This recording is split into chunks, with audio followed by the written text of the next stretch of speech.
La evolución es el movimiento de la vida universal, pero este a nadie lleva al estado angélico.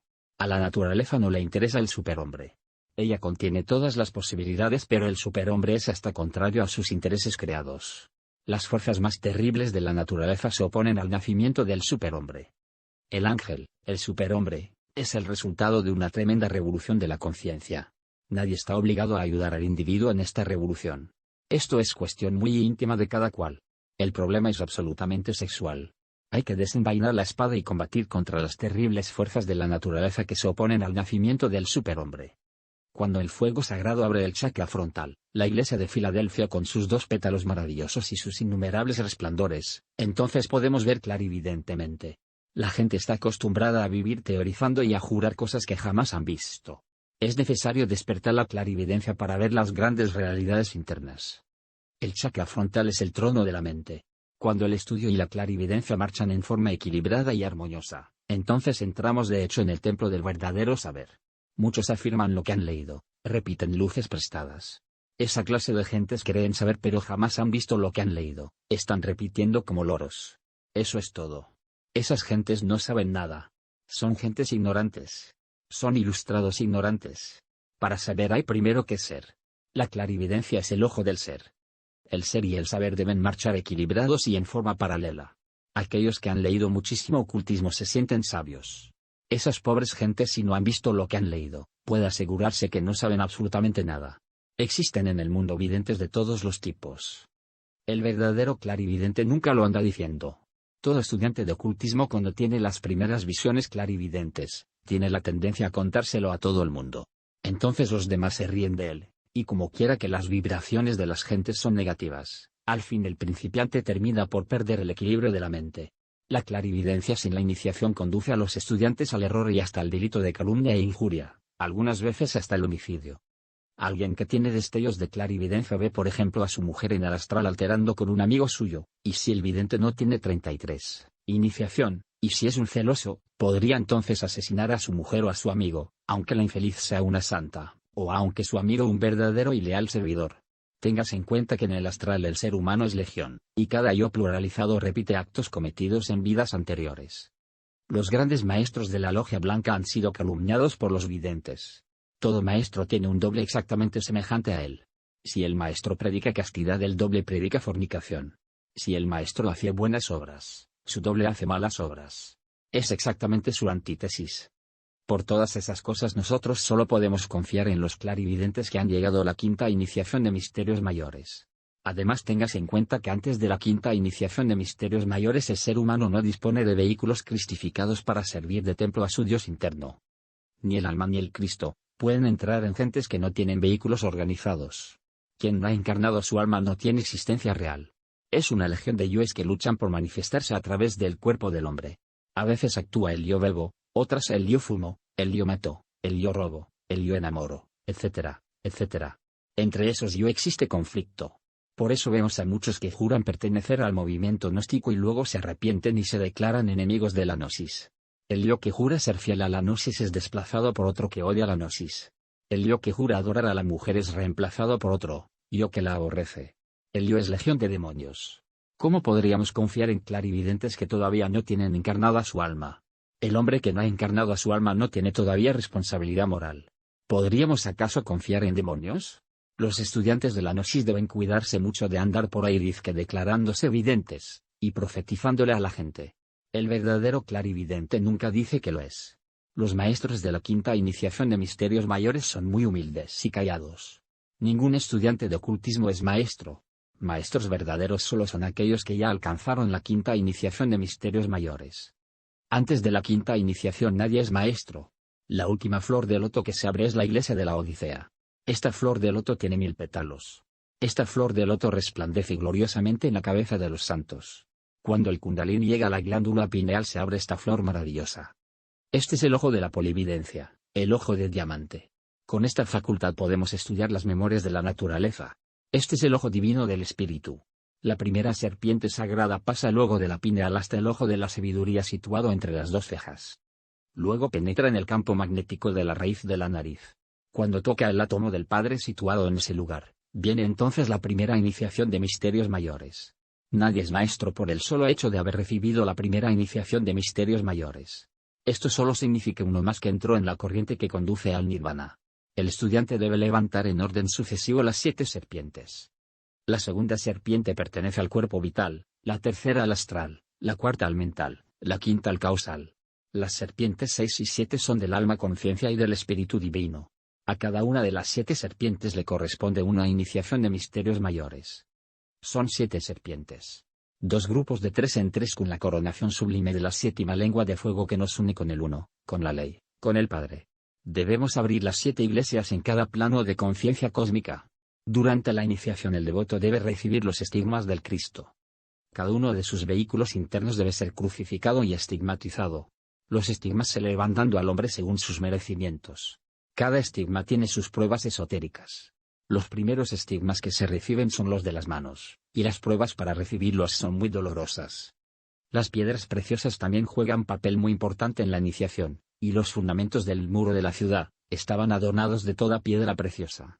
El primer fundamento era jaspe, el segundo zafiro, el tercero calcedonia, el cuarto esmeralda, el quinto sardónica, el sexto sardio, el séptimo crisolito, el octavo berilo, el noveno topacio, el 10º crisoprasa, el 11º jacinto, el 12º amatista. Dice el Apocalipsis: yo soy el alfa y la omega. Al que tuviere sed yo le daré de la fuente del agua de la vida gratuitamente. Yo soy el alfa y la omega. Bienaventurados los que laven sus vestiduras, los 7 cuerpos, en la sangre del Cordero, semen cristónico, para que entre por las puertas de la ciudad. Sin embargo, cuán pocos son realmente aquellos que llegan a la alta iniciación. Son muy pocos aquellos que son capaces de llegar hasta besar el látigo del verdugo. Besar la mano que nos golpea, es muy difícil y sin embargo urgente para aquellos que llegan a la alta iniciación. Cristo dijo: de 1000 que me buscan, uno me encuentra, de 1000 que me encuentran, uno me sigue, de 1000 que me siguen, uno es mío. Lo más grave es que aquellos que han leído mucho ocultismo y que han 34, pertenecido a muchas escuelas, están llenos de un perorgullo de santidad. Se creen a sí mismos muy santos y sabios aunque presumen de humildad. Esos pobres hermanos están más lejos que los profanos del altar de la iniciación. Quien quiera llegar a la alta iniciación debe empezar por reconocerse a sí mismo como un perverso. Quien reconoce su maldad está en el camino de la realización. Recordad que entre el incienso de la oración, también se esconde el delito. Esto es difícil para los que han leído muchísimo. Esas gentes se sienten llenas de santidad y sabiduría. Cuando tienen destellos de clarividencia, entonces son insoportables porque se declaran maestros de sapiencia. Naturalmente, gente así son candidatos seguros para el abismo y la muerte segunda. El abismo está lleno de equivocados sinceros y de gentes de muy buenas intenciones. Cuando el iniciado ha hecho salir una parte de su fuego creador por la cabeza, arroja su corona a los pies del Cordero. San Juan habla de los 24 ancianos que arrojan sus coronas a los pies del trono del Señor. El Apocalipsis describe al jinete del capítulo 19 con una cinta en el muslo. En esa cinta está escrito con caracteres sagrados la frase: Rey de reyes y Señor de señores. Realmente no está el rey en la frente sino en el sexo. Rasputín, ebrio del vino, golpeaba con el falo sexual las mesas de la orgía diciendo: este es el rey del mundo. Dichosas las parejas que sí saben amar. Con el acto sexual abrimos las 7 iglesias del Apocalipsis, y nos convertimos en dioses. Los 7 chakras resuenan con el poderoso mantra egipcio Fe. Uin. Tag. Esta última palabra gutural. El ejercicio perfecto de las 7 iglesias, el sacerdocio completo se realiza con el cuerpo en estado de jinas. Los grandes magos saben poner el cuerpo en estado de jinas. Entonces ejercen todo el sacerdocio de las 7 iglesias. Cuando Jesús caminó sobre el mar, llevaba el cuerpo en estado de jinas. En ese estado somos dioses omnipotentes. Existe en la región umbilical un chakra misterioso que utiliza el mago para sus estados de jinas. Todo mago que se halle lejos de su cuerpo físico, si utiliza el poder de ese chakra, puede rogarle a su Dios interno: así, Señor mío, Dios mío, te ruego que tú me traigas mi cuerpo. El Dios interno puede traerle el cuerpo físico al mago en estado de jinas, es decir, sumergido dentro del plano astral. En esos instantes gira el misterioso chakra de la ciencia jinas. Quien quiera aprender la ciencia jinas que estudie el libro amarillo. Ahí enseñamos esa ciencia misteriosa. Las 7 iglesias nos confieren poder sobre el fuego, el aire, las aguas y la tierra. Capítulo 8. La alegría, la música, el baile y el beso en los hogares de los hermanos gnósticos. Solo debe reinar el amor y la sabiduría. Realmente la humanidad confunde el amor con el deseo, y el deseo con el amor. Solo las grandes almas pueden y saben amar. En el Edén los varones de perfección aman a las mujeres inefables. Para amar hay que ser. Aquellos que encarnan su alma, saben amar verdaderamente. El yo no sabe amar. El yo demonio que oye y jura amor, es desplazado por otro yo demonio que no tiene ganas de querer. Ya sabemos que el yo es plural. El yo pluralizado, es realmente legión. Toda esa sucesión del yo vive en batalla. Se dice que tenemos una mente. Los gnósticos afirmamos que tenemos muchas mentes. Cada fantasma del yo pluralizado tiene su mente. El yo que besa y adora a la mujer amada es desplazado por otro yo que la odia. Para amar hay que ser. El hombre todavía no es. Quien no ha encarnado el alma no es. El hombre todavía no tiene existencia real. Por la boca del hombre habla legión de demonios. Demonios que juran amar, demonios que abandonan a la adorada, demonios que odian, demonios de los celos, de la ira, del rencor, etcétera, etcétera. Sin embargo, el animal intelectual equivocadamente llamado hombre, a pesar de todo, tiene encarnada la esencia, una fracción de su alma humana, el Buddhata. Ella sabe amar. El yo no sabe amar. Debemos perdonar los defectos de la adorada, porque esos defectos son del yo. El amor no tiene culpa de los disgustos. El culpable es el yo. El hogar de los iniciados gnósticos debe tener un fondo de alegría, música y besos inefables. La danza, el amor y la dicha de querer, fortifican el embrión 35, de alma que los niños llevan dentro. Así es como los hogares gnósticos son un verdadero paraíso de amor y sabiduría. Del seno de los hogares gnósticos, debe desterrarse el licor y la fornicación. Empero no debemos ser fanáticos. Aquel que no es capaz de tomarse una copa para corresponder a un agasajo es tan débil como aquel que no sabe controlar el licor, y se emborracha. Fornicar es otra cosa. Eso es imperdonable. Todo aquel que eyacula el licor seminal es fornicario. Para los fornicarios, el abismo y la muerte segunda. El hombre puede estar en todo, pero no debe ser víctima de nada. Debe ser el rey y no el esclavo. El que se tomó una copa no cometió delito, pero el que fue esclavo y víctima de la copa, ese sí cometió delito. El verdadero maestro es el rey de los cielos, de la tierra y de los infiernos. El débil no es rey. El débil es esclavo. El iniciado solo se une sexualmente a su esposa para practicar magia sexual. Infeliz aquel que se une a la mujer para derramar el semen. Al iniciado no le sobreviene ese sentimiento de muerte que experimentan los fornicarios cuando se separan de su semen. El hombre es una mitad, la mujer es la otra mitad. Durante el acto sexual se experimenta la dicha de ser completos. Aquellos que no derraman el semen conservan esa dicha eternamente. Para crear un hijo no se necesita derramar el semen. El espermatozoide que se escapa sin derramar el semen, es un espermatozoo seleccionado, un espermatozoo de tipo superior, un espermatozoo totalmente maduro. El resultado de semejante clase de fecundación es realmente una nueva criatura de orden elevadísimo. Así es como podemos formar una raza de superhombres. No se necesita derramar el semen para engendrar un hijo. A los imbéciles les gusta derramar el semen. El gnóstico no es imbécil. Cuando una pareja se encuentra unida sexualmente, los clarividentes suelen ver una luz muy brillante que envuelve a la pareja. Precisamente en ese instante las fuerzas creadoras de la naturaleza vienen a servir de medio para la creación de un nuevo ser. Cuando la pareja se deja llevar de la pasión carnal y luego cometen el crimen de derramar el semen, esas fuerzas luminosas se retiran y penetran, en su lugar, fuerzas luciféricas de color rojo sangre que traen al hogar, riñas, celos, adulterio, llanto y desesperación. Así es como los hogares que pudieran ser el cielo en la tierra, se convierten en verdaderos infiernos. Quien no derrama su semen, retiene, acumula para sí, paz, abundancia, sabiduría, felicidad y amor. Con la clave de la magia sexual puede acabarse con las disputas en los hogares, esa es la clave de la verdadera felicidad. Durante el acto de magia sexual, las parejas se cargan de magnetismo, se magnetizan mutuamente. La pelvis en la mujer convierte corrientes femeninas, mientras los pechos las dan masculinas. En el hombre la corriente femenina radica en la boca, y la masculina en su miembro viril. Todos estos órganos deben estar bien excitados por medio de la magia sexual, para dar y recibir, transmitir y recoger fuerzas magnéticas vitales, que van aumentando extraordinariamente en cantidad y calidad. El baile delicioso, la música feliz y el beso ardiente, donde las parejas se ponen en tan íntimo contacto sexual, tiene por objeto, en la casa de los iniciados gnósticos, lograr una mutua magnetización de hombre y mujer. El poder magnético es masculino y femenino a la vez. El hombre necesita los fluidos de su esposa si quiere realmente progresar y ella necesita inevitablemente de los fluidos de su marido para lograr el desarrollo de sus poderes. Cuando las parejas se magnetizan mutuamente, los negocios progresan y la felicidad hace su nido en el hogar. Cuando un hombre y una mujer se unen, algo se crea. La castidad científica permite la transmutación de las secreciones sexuales en luz y fuego. Toda religión que se degenera predica el celibato. Toda religión en su nacimiento y en su esplendor glorioso predica la senda del matrimonio perfecto. Buda fue casado y estableció el matrimonio perfecto. Desgraciadamente, a los 500 años se cumplió con entera exactitud la profecía hecha por el señor Buda, de que su dharma se agotaría y que la sangha se dividiría en sectas disidentes. Fue entonces cuando nació el monaquismo budista y el odio al matrimonio perfecto. Jesús, el divino Salvador, trajo al mundo el esoterismo crístico. El adorable enseñó a sus discípulos la senda del matrimonio perfecto. Pedro, el primer pontífice de la Iglesia, fue un hombre casado. Pedro no fue célibe. Pedro tuvo mujer. Desgraciadamente, después de 600 años el mensaje del adorable fue adulterado, y la Iglesia de Roma volvió a las formas muertas del monaquismo 36, budista, con sus monjes y monjas enclaustrados que odian a muerte la senda del matrimonio perfecto.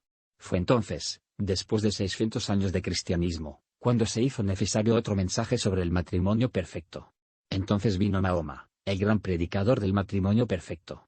Naturalmente, como siempre, Mahoma fue rechazado violentamente por los infrasexuales que odian la mujer. La asqueante cofradía de los enemigos de la mujer creen que solo con el celibato forzoso se puede llegar a Dios. Ese es un crimen. La abstención que predican los infrasexuales es absolutamente imposible. La naturaleza se rebela contra semejante clase de abstención. Entonces vienen las poluciones nocturnas que arruinan el organismo inevitablemente. Todo individuo abstemio sufre de derrames seminales nocturnos. Vaso que se llena se derrama inevitablemente. El lujo de la abstención solo es posible para aquellos que ya llegaron de hecho al reino del superhombre. Esos ya convirtieron su organismo en una máquina de transmutación sexual eterna. Esos ya educaron sus glándulas con la magia sexual. Esos son hombres dioses. Esos son ya el resultado de muchísimos años de magia sexual y de rigurosa educación de la fisiología sexual. El iniciado ama la música de los grandes clásicos, y siente repugnancia por la música infernal de las gentes vulgares. La música afrocubana despierta los más bajos fondos animales del hombre. El iniciado ama la música de los grandes compositores. Por ejemplo, la flauta encantada de Mozart nos recuerda una iniciación egipcia. Existe una íntima relación entre el verbo y las fuerzas sexuales. La palabra del gran maestro Jesús se había cristificado bebiendo el vino de luz del alquimista en el cáliz de la sexualidad. En el alma comulga con la música de las esferas, cuando escuchamos las 9 sinfonías de Beethoven o las composiciones de Chopin, o la divina polonesa de Liszt. La música es la palabra del Eterno. Nuestras palabras deben ser música inefable, así sublimamos la energía creadora hasta el corazón. Las palabras asqueantes, sucias, inmodestas, vulgares, etc., tienen el poder de adulterar la energía creadora, convirtiéndola en poderes infernales. En los misterios de Eleusis, las danzas sagradas, el baile al desnudo, el beso ardiente y la conexión sexual, convertían a los hombres en dioses. A nadie se le hubiera ocurrido entonces pensar en porquerías, sino en cosas santas y profundamente religiosas. Las danzas sagradas son tan antiguas como el mundo y tienen su origen en el amanecer de la vida sobre la tierra. Los bailes sufis y los derviches danzantes son tremendamente maravillosos. La música debe despertar en el organismo humano para hablar el verbo de oro. Los grandes ritmos del Mahavan y del Shotavan, con sus 3 compases eternos, sostienen al universo firme en su marcha. Esos son los ritmos del fuego. Cuando el alma flota deliciosamente en el espacio sagrado, tiene el deber de acompañarnos con su canto, porque el universo se sostiene por el verbo. La casa de los iniciados gnósticos debe estar llena de belleza. Las flores que embalsaman el aire con su aroma, las bellas esculturas, el orden perfecto y el aseo hacen de cada hogar un verdadero santuario gnóstico. Los misterios de Eleusis aún existen todavía secretamente. El gran iniciado báltico, von Uxküll, es uno de los más exaltados iniciados de esa escuela. Ese gran iniciado practica magia sexual intensamente. Debemos aclarar que la magia sexual solo se puede practicar entre esposa y esposo. El hombre adúltero o la mujer adúltera fracasan inevitablemente. Solo podéis estar casados cuando existe amor. Amor es ley, pero amor consciente. Aquellos que utilizan estos conocimientos de magia sexual para seducir mujeres son magos negros que rodarán al abismo donde les aguarda el llanto y la muerte segunda, que es 1000 veces peor que la muerte del cuerpo físico. A las doncellas que andan por el mundo, a las mujeres ingenuas, hacemos un llamado urgente. Les advertimos que solo pueden practicar magia sexual cuando tengan su marido. Cuidaos de tanto zorro astuto que anda por ahí seduciendo ingenuas damiselas con el pretexto de la magia sexual. Nosotros advertimos para que no caigan en tentación. A las fornicarias y redentas que pueblen el mundo hacemos, también un llamado, advirtiéndoles que ante los ojos del Eterno es inútil tratarse de ocultar. Esas 37 pobres mujeres que utilizan esos conocimientos como pretexto para satisfacer su lujuria y acostarse en lechos de placer, caerán al abismo donde solo les espera el llanto y el crujir de dientes. Hablamos claro para que se nos entienda. Atrás los profanos y los profanadores. La magia sexual es una espada de dos filos. A los puros y virtuosos les transforma en dioses, a los malvados e impuros, los hiere y destruye. Capítulo 9. Gallo. Cuando en el Sanctum Sanctorum del templo de Salomón, el sumo sacerdote cantaba el terrible mantra Miao, resonaban los tambores del templo para impedir que los profanos escucharan el sublime Yao. El gran maestro Huiracocha dice, en la iglesia gnóstica, lo siguiente: Diodoro, dijo, sabed que entre todos los dioses, el más elevado, es Yao. Aides es el invierno, Zeus principia en primavera, Helios en verano, y en otoño vuelve a la actividad Yao, que trabaja constantemente. Yao, es Jovis Pater, es Júpiter, a quien llaman los judíos sin derecho a Yahvé. Yao, ofrece el sustancioso vino de vida, mientras Júpiter es un esclavo del sol. Y Ignis, fuego, alma. A, agua, agua sustancia. O, origo, causa, aire, origen. Huiracocha, dice Yao es el nombre de Dios entre los gnósticos. El espíritu divino está simbolizado por la vocalo, que es el círculo eterno. La letra I simboliza el ser interno de cada hombre, pero ambos se entremezclan con la letra A, como punto de apoyo. Este es el poderoso mantram, o mágica palabra que se debe cantar cuando estamos practicando magia sexual con la esposa sacerdotisa. Se debe prolongar el sonido de las tres poderosas vocales, así,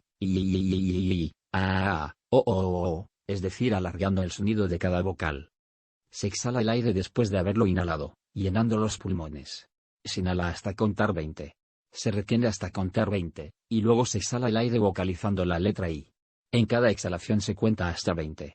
Se repite lo mismo para la letra A. Luego se sigue con la letra O. Esto es por 7 veces. Después se continúa con los poderosos mantram arcaicos, Kaulakau, Saulasau, César. Kaulakau hace vibrar el hombre espíritu.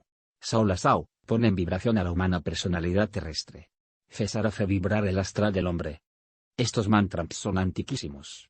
El divino salvador del mundo, cuando practicaba con la sacerdotisa en la pirámide de Kefren, cantaba con ella el poderoso mantram sagrado del fuego. Ese es, Yenri. El señor de toda adoración, practicó en Egipto con su Isis. Él combinaba este mantram con las 5 vocales Yehuá. Yenri, Enre, Onro, Unru, Andra. El primero para la clarividencia. El segundo para el oído mágico. El tercero para el chakra del corazón. El centro intuicional. El cuarto para el plexo solar o centro telepático. El quinto, para los chakras pulmonares. Estos confieren el poder de recordar pasadas reencarnaciones. El mantra Yenri y sus 4 derivados aplicables a los chakras, se vocalizan dividiéndolos en 2 sílabas, y luego alargando el sonido de cada una de sus 4 letras mágicas. Con estos mantras llevamos el fuego sexual a los chakras durante las prácticas de magia sexual. Volviendo ahora al Yao, que como ya dijimos es el nombre de Dios entre los gnósticos, añadiremos lo siguiente: la vocal I hace vibrar la glándula pineal I38, el embrión de alma que en todo ser humano lleva encarnado. La vocal A pone en vibración el vehículo físico, y la formidable O hace vibrar los testículos transmutando maravillosamente el licor seminal, hasta convertirlo en energías crísticas que ascienden victoriosamente hasta el cáliz, cerebro. El Evangelio de San Juan comienza cantando al Verbo. En el principio era el Verbo y el Verbo estaba con Dios, y el Verbo era Dios. Este era en el principio con Dios, todas las cosas por él fueron hechas, y sin él nada de lo que es hecho fue hecho. En él estaba la vida, y la vida era la luz de los hombres. Y la luz en las tinieblas resplandece, mas las tinieblas no la comprendieron. Del Evangelio de San Juan. La palabra Juan se descompone en las 5 vocales, así, Yehowa, Yehovan, Juan. Todo el Evangelio de Juan es el Evangelio del Verbo. Existen gentes que quieren desligar el verbo divino de la magia sexual. Eso es absurdo. Nadie puede encarnar el verbo excluyendo la magia sexual. Jesús, que es la misma encarnación del verbo, que es el mismo verbo hecho carne, enseñó magia sexual precisamente en el mismo Evangelio de San Juan. Es necesario estudiar ahora el Evangelio de San Juan, capítulo 3, desde el versículo 1 hasta el 20. Veamos, y había un hombre de los fariseos que se llamaba Nicodemus, príncipe de los judíos. Este vino a Jesús de noche, y díjole: Rabí, sabemos que has venido de Dios por maestro, porque nadie puede hacer estas señales que tú haces, si no fuere Dios con él. Respondió Jesús y díjole: de cierto te digo, que el que no naciere otra vez, no puede ver el reino de Dios. He aquí, querido lector, un problema sexual. Nacer ha sido y será siempre sexual. Nadie puede nacer de teorías. No hemos conocido el hombre nacido de alguna teoría o de alguna hipótesis. Nacer no es cuestión de creencias. Si con solo creer en los evangelios ya naciéramos, entonces, ¿por qué no han nacido todos los estudiantes de la Biblia? Esto de nacer no es cuestión de creer o de no creer. Ningún niño nace por creencias. Se nace por el acto sexual. Esto es cuestión sexual. Nicodemo ignoraba el gran arcano y contestó en su ignorancia, diciendo, ¿cómo puede el hombre nacer siendo viejo? ¿Puede entrar otra vez en el vientre de su madre, y nacer? Respondió Jesús, de cierto te digo, que el que no naciere de agua y del Espíritu, no puede entrar en el reino de Dios. Es necesario, lector, que tú sepas que el agua del Evangelio es el mismo semen y que el Espíritu es el fuego. El Hijo del Hombre nace del agua y del fuego. Esto es absolutamente sexual. Lo que es nacido de la carne, carne es, y lo que es nacido del Espíritu, Espíritu es. No te maravilles de lo que te dije, os es necesario nacer otra vez. Es necesario que nazca el Maestro dentro de nosotros mismos. El viento de donde quiera sopla y oyes su sonido, mas ni sabes de dónde viene ni a dónde va, así es nacido todo aquel que es nacido del Espíritu. Realmente, aquel que nace del Espíritu brilla por un momento y luego desaparece entre las multitudes. Las multitudes no pueden ver al superhombre. El superhombre se hace invisible para las multitudes. Así como la crisálida no puede ver a la mariposa cuando está a su lado, así el hombre normal común y corriente pierde de vista al superhombre. Nicodemo no entendió nada de esto y respondiendo dijo, ¿cómo puede esto hacerse? Respondió Jesús y díjole, tú eres el maestro de Israel, ¿y no sabes esto? Realmente Nicodemo conocía las sagradas escrituras porque era un rabí, pero no conocía la magia sexual porque Nicodemo no era iniciado. Jesús continuó diciendo, de cierto te digo, que lo que sabemos hablamos y lo que hemos visto testificamos, y no recibís nuestro testimonio. Jesús dio testimonio de lo que sabía, de lo que había visto, y de lo que había experimentado por sí mismo. Jesús practicó magia sexual con una bestia de la pirámide de Kefren. Así él nació. Así fue como él se preparó para encarnar al Cristo. Así fue como pudo encarnar al Cristo en el Jordán. Todos sabemos que Jesús después de salir de Egipto viajó por la India, Tíbet, Persia, etc., y luego de regreso a la Tierra Santa recibió la iniciación menusta en el Jordán. Cuando Juan bautizó al Maestro Jesús, entonces el Cristo entró dentro del alma del Maestro. El Cristo se humanizó. Jesús se divinizó. De esta mezcla divina y humana resulta esto que se llama el Hijo del Hombre, el Superhombre. 39. Si Jesús no hubiera practicado magia sexual en Egipto, tampoco habría podido encarnar al Cristo. Habría sido un buen maestro pero no el biomodelo del superhombre. Si os he dicho cosas terrenas y no creéis, ¿cómo creeréis si os dijera las celestiales? Con esto corrobora el gran maestro que se está hablando de cosas terrenas, de práctica de magia sexual. Sin esta no se pueden hacer. Si la gente no cree en cosas terrenas, ¿cómo podría creer en las celestiales? Y nadie subió al cielo, sino el que descendió del cielo, el Hijo del Hombre que está en el cielo. El yo no puede subir al cielo porque no descendió del cielo. El yo es Satán y debe disolverse inevitablemente. Esa es la ley.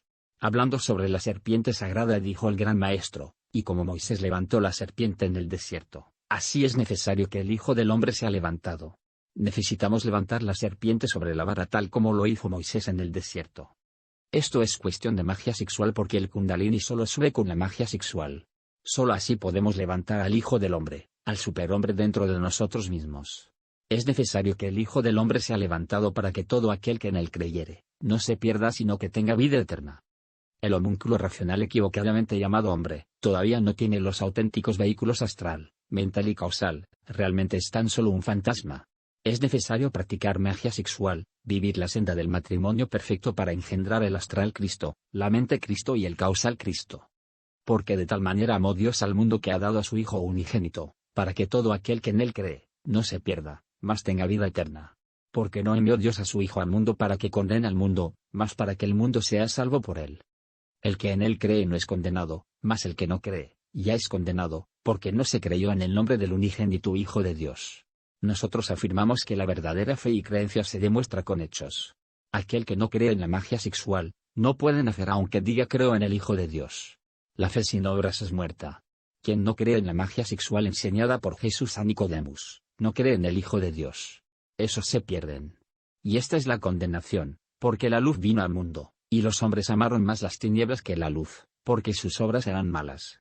Porque todo aquel que hace lo malo, aborrece la luz, odia la magia sexual, y no viene a la luz, porque sus obras no sean redarguidas, discutidas. Mas el que obra verdad, viene a la luz, para que sus obras sean manifestadas que son hechas en Dios. Todo esto es textual del Evangelio Sagrado de Juan. Es necesario nacer en todos los planos. ¿Qué hace un pobre hombre o una pobre mujer llenos de teorías, practicando ejercicios, etcétera, etcétera, sin haber nacido en el astral? ¿De qué le sirve trabajar con la mente si todavía no tiene cuerpo mental? El ser humano debe engendrar primero sus vehículos internos y luego sí puede practicar lo que quiera y estudiar lo que quiera. Empero primero debemos engendrar los vehículos internos para tener derecho a encarnar el alma y más tarde el verbo. Cuando nace el legítimo astral, nos hacemos inmortales en el mundo de las 24 leyes, el mundo lunar. Cuando nace el auténtico mental, nos inmortalizamos en el mundo de las 12 leyes, el mundo de Mercurio o de la mente. Al nacer el verdadero vehículo causal, adquirimos inmortalidad en el mundo de las 6 leyes, el mundo causal o de Venus. Al llegar a estas alturas encarnamos a nuestra alma humana y nos convertimos en hombres verdaderos. Esos vehículos crísticos nacen por el sexo, es cuestión sexual. Tal como es arriba es abajo. Si el físico nace por el sexo, los vehículos superiores nacen por el sexo.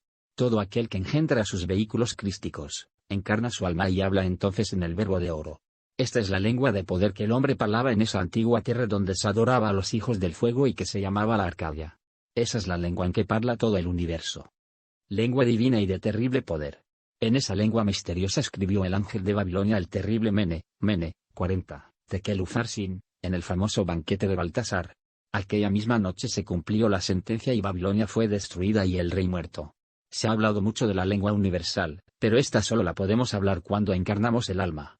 Entonces el Kundalini florece en los labios fecundos hecho verbo. Cuando la humanidad salió del paraíso por haber derramado el semen, olvidó entonces la divina lengua que como un río de oro corre majestuosamente por la selva espesa del sol. Las raíces de todo idioma pertenecen a la divina lengua primitiva. El único camino que existe para volver a hablar en la divina lengua es la magia sexual. Existe una estrecha relación entre los órganos sexuales y la laringe creadora. En las viejas escuelas de misterios estaba prohibido a los iniciados relatar las viejas catástrofes antediluvianas, por el temor de evocarlas y traerlas a una nueva manifestación. Los viejos hierofantes sabían que entre los elementos de la naturaleza y el verbo, existe una íntima relación. La obra titulada Logos Mantra Magia del gran maestro gnóstico Rosacruz Dr. Arnoldo Krummeyer es una verdadera joya de la sabiduría oculta. Termina el gran maestro diciendo en esa obra lo siguiente. En los antiguos tiempos había una escuela de misterios en la que aparecía un anillo en el que estaba grabada la imagen de Iris y Serapis unidos por una culebra, y añade el Dr. Krummeyer, aquí sintetizo todo lo que he dicho en este libro. En la lección octava del curso zodiacal el Dr. Krummeyer escribió un párrafo que escandalizó a muchos sabiondos.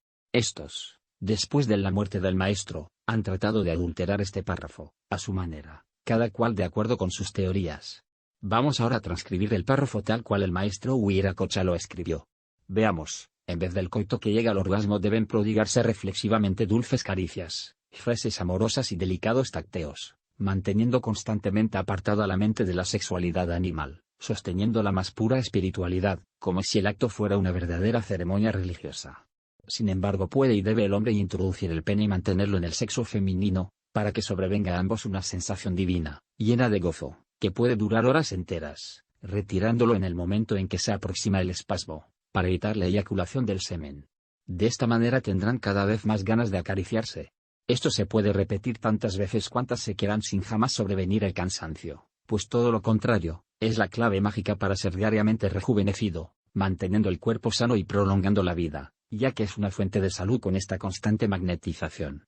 Sabemos que en el magnetismo ordinario, el magnetizador comunica fluidos al sujeto y si el primero tiene esas fuerzas desarrolladas puede sanar al segundo. La transmisión del fluido magnético se hace de ordinario por las manos o por los ojos, pero es necesario decir, que no hay conductor más poderoso, 1000 veces más poderoso, 1000 veces superior a los demás, que el miembro viril y la vulva, como órganos de recepción. Si muchas personas practican eso, a su alrededor se esparce fuerza y éxito para con todos los que se pongan en contacto comercial o social con ellos. Pero en el acto de magnetización divina, sublime, a que nos referimos, ambos, hombre y mujer se magnetizan recíprocamente, siendo el uno para el otro como un instrumento de música que, al ser pulsado, lanza o arranca sonidos prodigiosos de misteriosas y dulces armonías. Las cuerdas de ese instrumento están esparcidas por todo el cuerpo y son los labios y los dedos los principales pulsadores de él, con la condición de que presida exacto la pureza más absoluta, que es la que nos hace magos en ese instante supremo. Hasta aquí el Dr. Krummeyer. Este es el camino de la iniciación. Por este camino se llega a la encarnación del Verbo. Podemos ser estudiantes rosacruces, teósofos, espiritualistas. Podemos practicar yoga, y no hay duda de que en todo esto existen maravillosas obras y magníficas prácticas esotéricas, pero si no practicamos magia sexual, tampoco engendramos al astral Cristo, la mente Cristo, la voluntad Cristo. Sin la magia sexual no podemos nacer de nuevo. Practicad lo que queráis, estudiad en la escuela que más os guste. Orad en el templo que más os agrade, pero practicad magia sexual. Vivid la senda del matrimonio perfecto. No estamos contra ninguna santa religión, ni contra ninguna escuela, orden o secta. Todas esas sagradas instituciones se necesitan, pero os aconsejamos vivir la senda del matrimonio perfecto. El matrimonio perfecto no se opone al vivir religioso, ni a las 41 prácticas esotéricas de la Santa Yoga. El movimiento gnóstico está formado por gentes de todas las religiones, escuelas, logias, sectas, órdenes, etc., etc.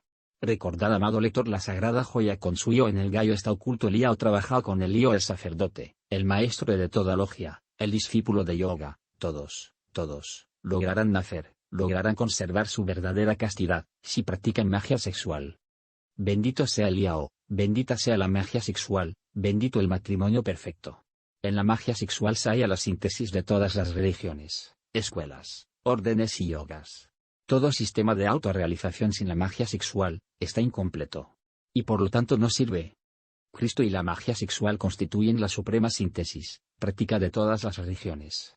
Capítulo 10. El conocimiento directo. Todo aquel que estudia ocultismo quiere conocimiento directo, anhela saber cómo va, quiere conocer sus propios progresos internos. La más grande aspiración de todo estudiante es poder convertirse en un ciudadano consciente de los mundos superiores, y estudiar a los pies del maestro. Desgraciadamente, el ocultismo no es tan fácil como a simple vista parece. La raza humana tiene sus poderes internos completamente dañados, atrofiados. Los seres humanos echaron a perder, no solamente sus sentidos físicos, sino además, y lo que es peor, sus facultades internas. Ese ha sido el resultado kármico de nuestras malas costumbres. El estudiante busca aquí y allá, lee, relee cuanto libro de ocultismo y magia caer en sus manos, y lo único que consigue el pobre aspirante, es llenarse de terribles dudas y confusiones intelectuales. Existen millones de teorías, y millares de autores. Unos repiten ideas de otros. Aquellos refutan a estos, todos contra uno y uno contra todos. Entre colega y colega se ironizan y combaten mutuamente, unos contra otros, y todos realmente contra todos. Algunos autores le aconsejan al devoto que sea vegetariano, otros le dicen que no lo sea. Aquellos le aconsejan que practique ejercicios respiratorios, estos le dicen que no los practique. El resultado es espantoso para el pobre buscador. No hay qué hacer. Anhela la luz, suplica, clama y nada. Absolutamente nada. ¿Qué hacer? Hemos conocido individuos sumamente místicos, héroes de grupos. Muchos de ellos son vegetarianos, abstemios, virtuosos, etc., pero, por lo común, son muy sinceros, quieren el bien para sus seguidores, pero suspiran como todos, sufren, y oran en secreto. Jamás los pobrecitos han visto lo que predican. No conocen su gurú, nunca han tenido la dicha de conversar con él personalmente. Jamás han visto los planos de conciencia cósmica, planos o mundos superiores de los cuales hacen tan bellos diagramas y tan interesantes descripciones. Nosotros, los hermanos del templo, sentimos verdadera piedad por ellos y tratamos de ayudarnos. Eso es lo que intentamos hacer, pero todo inútil. Ellos odian todo lo que sea sexo. Lo que se parezca a sexo. Cuando se les habla del matrimonio perfecto se ríen y protestan airados defendiendo su abstención. Esos pobres ciegos guías de ciegos necesitan quien los guíe. Ellos sufren mucho porque no tienen la dicha de gozar del conocimiento directo. Sufren callados para no desmoralizar o defraudar a sus seguidores. Nosotros, los hermanos del templo, francamente los amamos y compadecemos. Es necesario dejar de teorizar. El opio de las teorías es más amargo que la muerte. El único camino para reconquistar los poderes perdidos es la magia sexual. El gran arcano tiene la ventaja de regenerar al hombre. El ser humano necesita regenerarse y esto no es cuestión de autores ni de bibliotecas. Necesitamos trabajar con el grano, con la semilla. Así como la lagartija puede regenerar su cola y el gusano la suya, así también puede el hombre regenerar sus poderes perdidos. Estos animales pueden reponer su cola perdida con la fuerza sexual que poseen. Así, con esa fuerza sexual puede el hombre reconquistar sus poderes internos. Por ese camino pueden los sufrientes peregrinos llegar al conocimiento directo. Entonces C42 convertirán en verdaderos sacerdotes iluminados para sus fraternales grupos. El camino es la magia sexual. Todo guía debe ser clarividente y clariaudente. A continuación damos un ejercicio para el desarrollo de la clarividencia y del oído secreto. Después de tener estas facultades es bueno permanecer por épocas entre las selvas más profundas, apartados de la vida urbana. En la paz de la naturaleza, los dioses del fuego, aire, agua y tierra nos enseñan sus cosas inefables. No se trata de vivir únicamente en la selva. ¿Qué hace el santo en el bosque? Empero debemos tener buenas vacaciones en el campo. Eso es todo. Es de vital importancia para el progreso espiritual, el perfecto equilibrio mental. Casi todos los aspirantes al esoterismo fácilmente pierden el equilibrio mental y caen en las cosas más absurdas. Quienes quieran el conocimiento directo deben preocuparse por mantener su mente en perfecto equilibrio. Práctica. El gran maestro Wiracocha enseña una práctica muy sencilla para ver los tatuas. Tatua es la vibración del éter. El ejercicio es el siguiente: introduzcase el devoto sus dedos pulgares entre los oídos. Cierre sus ojos y tápeselos con los dedos índices. Tapone su nariz con los dedos medios y finalmente selle sus labios con los dedos anular y meñique. En estas condiciones el estudiante debe tratar de ver los tatuas, con el sexto sentido. Este ojo se halla entre las dos cejas. Yogananda, quien da el mismo ejercicio que Krummeyer, aconseja que se use además el mantra Om. Dice Yogananda que el devoto debe apoyar sus codos sobre unos almohadones. Estos se hallarán sobre una mesa. El devoto ante la mesa, con la cara hacia el oriente, hará esta práctica. Yogananda aconseja que la silla donde el devoto se siente para realizar esta práctica debe estar envuelta en un cobertor de lana. Esto nos recuerda a Apolonio de Tiana, quien se envolvía en un manto de lana para aislarse totalmente de las corrientes perturbadoras. Muchos autores dan este ejercicio y nosotros lo consideramos muy bueno. Creemos que con esta práctica se desarrolla la clarividencia y el oído mágico. Al principio, el devoto no verá sino tinieblas. Empero, cuando más se esfuercen en practicar, su clarividencia y su oído mágico se desarrollarán lenta, pero seguramente. Al principio, el devoto no oirá sino sus sonidos fisiológicos, pero poco a poco escuchará durante la práctica sonidos cada vez más y más delicados. Así despertará su oído mágico. En vez de indigestarse el lector con tantas teorías contradictorias, es mejor que practique y desarrolle sus facultades internas. El proceso de regeneración debe marchar íntimamente asociado al ejercitamiento esotérico. Dice la ciencia que órgano que no se usa se atrofia. Es necesario usar estos órganos de la clarividencia y del oído mágico. Es urgente ejercitarnos con estos órganos y regenerarlos para lograr la realización interna. Estas prácticas no están contra ninguna religión, secta, escuela o creencia. Todos los sacerdotes, guías, instructores de todas las escuelas y órdenes, pueden hacer estos ejercicios para desarrollar sus facultades. Así podrán conducir mejor a sus respectivos grupos. El despertar de las facultades internas debe marchar paralelamente con el desarrollo cultural, intelectual y espiritual. El clarividente además debe también desarrollar todos sus chakras para no caer en graves errores. La mayor parte de los clarividentes han cometido grandes equivocaciones. Casi todos los clarividentes famosos han llenado el mundo de lágrimas. Casi todos los grandes clarividentes han calumniado a las gentes. La clarividencia mal usada ha producido divorcios, asesinatos, adulterio, robos, etc., etc. El clarividente necesita el pensamiento lógico y el concepto exacto. El clarividente debe tener un perfecto equilibrio mental. El clarividente debe ser un poderoso analítico. El clarividente debe ser matemático en la investigación, y exigente en la expresión. 43. La clarividencia exige, para su correcto funcionamiento, el perfecto desarrollo de la clareaudiencia, intuición, telepatía, presentimiento y demás facultades. Capítulo 11. Creced y multiplicaos. El Génesis dijo, creced y multiplicaos. La palabra crecer significa transmutar y sublimar la energía sexual para crecer espiritualmente. La palabra multiplicaos se refiere a la reproducción de la especie humana. Existen dos clases de hijos mencionados por la Biblia, los hijos de Dios y los hijos de los hombres. Son hijos de Dios aquellos que resultan de la magia sexual cuando no hay derrame seminal. Son hijos de los hombres, aquellos que resultan del goce pasional con derrame del semen. Necesitamos engendrar hijos de Dios y luego luchar por su crecimiento espiritual. Educación de los hijos. Los hijos aprenden más con el ejemplo que con el precepto. Si queremos que nuestros hijos crezcan espiritualmente, debemos nosotros preocuparnos por nuestro propio crecimiento espiritual. No basta multiplicarnos, necesitamos también crecer espiritualmente. El pecado. Nuestro resplandeciente dragón de sabiduría tiene tres aspectos. Estos son, Padre, Hijo y Espíritu Santo. El Padre es luz y vida, El Hijo es el agua y la sangre que emanó del costado del Señor con la lanza de Longibus. El Espíritu Santo es el fuego de Pentecostés o fuego del Espíritu Santo, llamado por los indostaníes Kundalini, la serpiente ígnea de nuestros mágicos poderes, fuego santo simbolizado por el oro. Se peca contra el Padre cuando decimos mentiras. Se peca contra el Hijo cuando odiamos a alguien. Se peca contra el Espíritu Santo cuando fornicamos, es decir, cuando derramamos el semen. El Padre es la verdad. El Hijo es amor. El Espíritu Santo es el fuego sexual. Instrucción. Debemos enseñar a nuestros hijos a decir la verdad y nada más que la verdad. Debemos enseñarle a nuestros hijos la ley del amor. Amor es ley, pero amor consciente. A la edad de 14 años debemos enseñarle a nuestros hijos los misterios del sexo. Así, sobre este triple aspecto de santidad y perfección, nuestros hijos crecerán espiritualmente. Quien oriente a sus hijos por este triple aspecto de perfección, habrá puesto una base de acero para la felicidad de ellos. Pero es necesario enseñarles no solo con el precepto sino también con el ejemplo. Debemos demostrar con hechos lo que predicamos. Profesión. La vida moderna exige que preparemos más intelectualmente a nuestros hijos.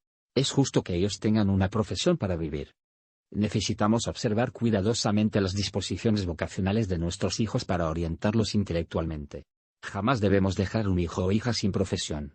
Todo ser humano necesita aprender alguna profesión para poder vivir. Es un crimen muy grave dejar a un hijo desamparado y sin profesión. Sobre las hijas. Los tiempos modernos exigen que nuestras hijas reciban una sólida preparación espiritual e intelectual. Es indispensable que las madres les enseñen a sus hijas los misterios del sexo, al cumplir estas la edad de 14 años. Es justo que ellas marchen por el triple sendero de verdad, amor y castidad. La mujer moderna debe tener una profesión para vivir. Es necesario que los padres y madres comprendan que sus hijas también necesitan crecer espiritualmente y multiplicarse con el matrimonio perfecto. Empero hágase todo decentemente y con orden. Resulta absurdo que las hijas anden solas por las calles o en los parques, 44, o en cines o bailes, con el novio. Resulta que, como ellas todavía no han matado el ego animal, fácilmente se dejan seducir sexualmente, y fracasan miserablemente. Las hijas deben siempre estar acompañadas por sus padres o familiares, nunca deben estar a solas con el novio. Los padres no deben estorbar nunca el matrimonio de las hijas. Empero, repito, hágase todo dentro de la ley y el orden. Es necesario reproducirnos con castidad y crecer espiritualmente. Ese es el camino del matrimonio perfecto. Capítulo 12. Dos rituales. Hay ciertos ritos tenebrosos que se conservan desde las épocas más lejanas de la historia. Las hechiceras de Tesalia celebraban ciertos rituales en sus cementerios o panteones para evocar las sombras de los fallecidos. En el aniversario de sus muertos queridos concurrían ante las tumbas del cementerio y en medio de alaridos espantosos empinchaban sus pechos para que manara sangre. Esta servía de vehículo a las sombras de los muertos para materializarse en el mundo físico. Homero, el gran iniciado, cuenta en la Odisea algo sobre un ritual celebrado con un hechicero en la isla de Calixto donde reinaba la cruel diosa Circe. El sacerdote degolló una res entre un foso llenándose este de sangre. El sacerdote invocó al adivino de Tebas. Cuenta Homero que este acudió al llamado y se pudo materializar totalmente gracias a la sangre. El adivino de Tebas platicó personalmente con Ulises y le pronosticó muchas cosas. El sabio autor de Zaratustra dijo: escribe con sangre y aprenderás que la sangre es espíritu. Goethe exclamaba a través de su Mefistófeles diciendo: este es un fluido muy peculiar. La última cena es una ceremonia mágica de inmenso poder. Algo muy similar a la arcaica ceremonia de la hermandad de la sangre. La tradición de esta hermandad dice que si dos o más personas mezclan su sangre entre una copa y, luego beben de ella, quedan hermanados eternamente por la sangre. Los vehículos astrales de estas personas se asocian entonces íntimamente para toda la eternidad. El pueblo hebreo atribuye a la sangre características de un tipo muy especial. La última cena fue una ceremonia de sangre.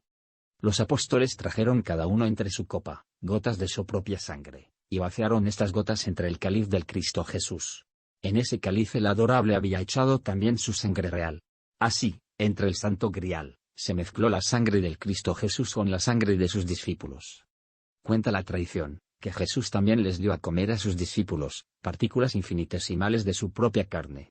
Y tomando el pan, habiendo dado gracias, lo partió, y les dio diciendo: este es mi cuerpo, que por vosotros es dado, haced esto en memoria de mí. Asimismo también el vaso, después que hubo cenado diciendo: este pacto es el nuevo pacto en mi sangre, que por vosotros se derrama. Así se firmó el pacto. Todo pacto se firma con sangre. El astral del Cristo Jesús quedó asociado, unido a sus discípulos y a toda la humanidad, por el pacto de sangre. El adorable es el Salvador del mundo. Esta ceremonia de sangre es tan antigua como el infinito. Todos los grandes avatares la han verificado desde los antiguos tiempos. El gran señor de la Atlántida también realizó la última cena con sus discípulos. Esta ceremonia de sangre no fue improvisada por el divino maestro. Esta es una ceremonia arcaica antiquísima, la ceremonia de sangre de los grandes avataras. Toda unción gnóstica, sea cualquiera el culto o creencia, secta o religión, está asociada, unida íntimamente a la última cena del adorable, por el pacto de sangre. La Santa Iglesia gnóstica cristiana primitiva, a la cual nosotros tenemos la dicha de pertenecer, conserva en secreto los rituales primitivos que usaron los apóstoles. Estos fueron los rituales de los cristianos que se reunieron en las catacumbas de Roma durante la época del César Nerón. Estos son los rituales de los esenios, casta humilde de grandes iniciados entre los que se contaba el Cristo Jesús. Estos son los rituales primitivos de los antiguos cristianos. Estos rituales tienen el poder. En ellos se halla contenida toda nuestra ciencia secreta del gran arcano. Cuando ritualizamos, vocalizamos ciertos mantras que tienen el poder de sublimar la energía sexual hasta el corazón. En el templo corazón vive el Cristo interno. Cuando las energías sexuales se subliman al corazón, tienen entonces la inmensa dicha de mezclarse con las fuerzas del Cristo interno, para que pueda entrar en los mundos superiores. Nuestros rituales C45 repiten en todos los 7 grandes planos cósmicos. La ceremonia ritual establece un canal secreto desde la región física, pasando por todos los 7 grandes planos, hasta el mundo del logos solar. Los átomos crísticos del logos solar descienden por ese canal, y entonces se acumulan en el pan y en el vino. Así es como realmente el pan y el vino, por obra de la transubstanciación, se convierten en la carne y en la sangre del Cristo. Al comer el pan y al beber el vino, los átomos crísticos se difunden por todo nuestro organismo y pasan a los cuerpos internos para despertarnos los poderes de la naturaleza solar. Los apóstoles bebieron sangre del Cristo y comieron carne del Cristo. Las fuerzas sexuales y el ritual en la zarza del Oreb, del Dr. Adom, mago jefa. Hemos hallado una descripción de la misa negra de la época medieval. El Dr. Adom transcribe el párrafo tomado de la obra de Huysmans. Es tan interesante esta descripción, que nosotros no podemos dejar de hacerla conocer a nuestros lectores. Veamos, por regla general oficiaba un sacerdote. Se desnudaba por completo, poniéndose después una casulla ordinaria. Sobre el altar se hallaba tendida una mujer desnuda, usualmente la demandatriz. 2 mujeres desnudas hacían de monaguillos. A veces se empleaban adolescentes las cuales habían de estar desnudas necesariamente. Los que asistían al acto se vestían o desnudaban según el capricho del momento. El sacerdote llevaba a cabo todos los ejercicios del ritual, y los asistentes acompañaban esta representación con cualquier gesto obsceno. La atmósfera se cargaba más y más, el ambiente se hacía fluídico en grado sumo. Todo concurría a ello, por cierto, el silencio, la oscuridad y el recogimiento. El fluido era atractivo. Es decir, ponía a los asistentes en contacto con los elementales. Si durante esta ceremonia la mujer tendida sobre el altar concentraba su pensamiento en un deseo, no era raro que se produjese una transmisión absolutamente real, transmisión que convertía a aquel que era objeto de ella, en verdadera obsesión. El fin se había conseguido. Aquel día o durante los días siguientes se observaba la realización del fenómeno y se le atribuía la bondad de Satanás. Sin embargo, este ambiente fluídico tenía siempre un inconveniente: exasperar los nervios. Y se producía en algún miembro de la asamblea, una crisis histérica que a veces llegaba a ser colectiva. No era raro ver en un momento dado a las mujeres enloquecidas, arrancándose los vestidos, y a los hombres entregarse a gestos desordenados. Pronto incluso caían 2 o 3 mujeres al suelo presas de violentas convulsiones. Eran simples médiums que entraban en trance. Se decía que estaban poseídas, y todos se mostraban satisfechos. Hasta aquí el relato de Huysmans transcrito por el Dr. Adom. Por este relato podemos darnos cuenta de cómo se ha abusado de los rituales y de las fuerzas sexuales, para actos de terrible maldad. Es claro que durante un ritual de estos, el estado de superexcitación nerviosa de tipo absolutamente sexual y pasionario, determina violentamente cierto género de fuerza mental saturada de energía creadora. El resultado de semejante ritual, es el fenómeno mágico. Todo ritual se halla relacionado con la sangre y con el semen. El ritual es una espada de 2 filos. A los puros y virtuosos les defiende y da vida. A los tenebrosos e impuros, les hiere y destruye. El ritual es más poderoso que la dinamita y que el cuchillo. En el ritual se manejan las fuerzas nucleares. La energía atómica es una dádiva de Dios. Lo mismo puede sanar que matar. Todo templo dentro del cual se celebre la santa unción gnóstica, es de hecho y por ese motivo, una planta de energía atómica. En la Atlántida los magos negros utilizaban también rituales semejantes, combinados con las fuerzas sexuales. El resultado de aquellos abusos fue el hundimiento de aquel continente que llegó a un altísimo grado de civilización. Las fuerzas sexuales se hallan íntimamente relacionadas con los 4 elementos de la naturaleza. Todo ritual negro, toda misa negra, tiene sus coordenadas fatales en la naturaleza. Ahora nos explicamos cuáles fueron las causas del 46, hundimiento de la Atlántida. La fuerza sexual es como la electricidad. Se halla difundida por todas partes. Es una fuerza que reside en los electrones. Esa fuerza fluye en el núcleo de cada átomo, y en el centro de cada nebulosa. Sin esa fuerza no existirían los mundos del espacio infinito. Esa es la energía creadora del tercer logos. Con esa fuerza trabajan los magos blancos y los magos negros. Los magos blancos trabajan con los rituales blancos. Los magos negros con los rituales negros.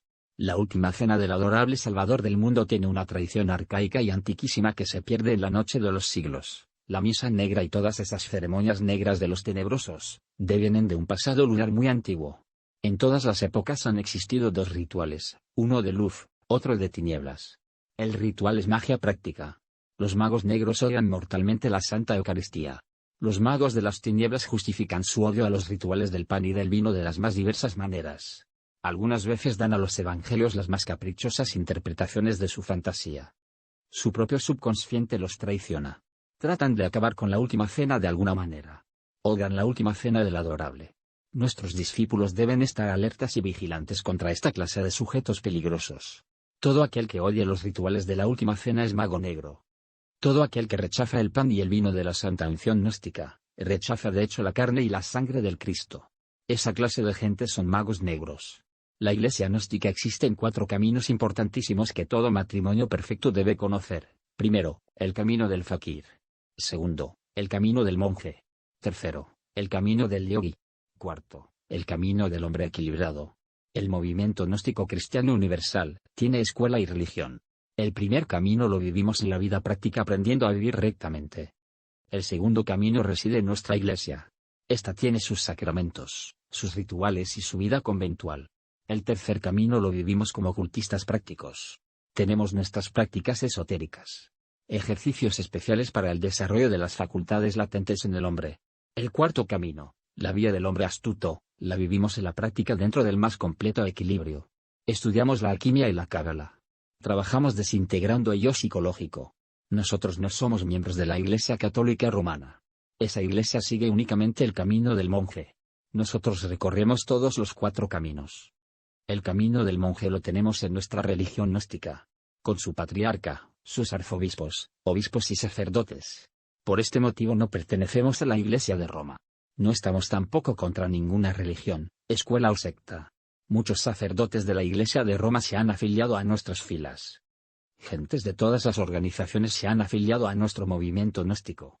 Nuestra Iglesia gnóstica es de lo más completo. En el camino del fakir aprendemos a vivir rectamente. En el camino del monje, desarrollamos el sentimiento.